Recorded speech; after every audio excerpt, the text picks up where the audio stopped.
Para sa marami, siya ang superstar. Bida sa maraming mga dekalidad na pelikula, boses sa maraming awiting naging paborito natin, pero sa aming magkakapatid at magpipinsan, siya po si Mama Guy.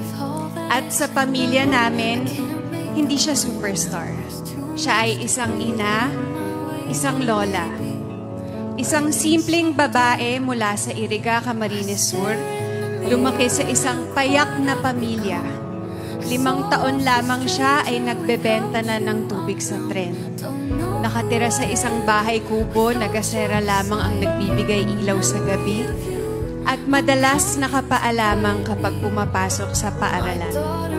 Pero sadyang iba ang nakaukit na tadhana para kay Nora Villamayor.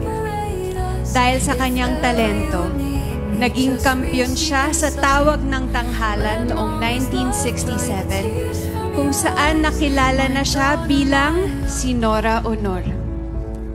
Dito siya nagsimulang minahal at niyakap ng masa hanggang sa bumida siya sa mga pelikula at telebisyon kung saan lalong nagningning ang kanyang bituin. With a career spanning more than 7 decades, hindi talaga malilimutan ang naging kontribusyon niya sa industriya. Bilang pag-alala sa kanyang natatanging kwento, ito ang isang awitin mula sa ASAP Coral, Jed Madela, and Angeline Quinto.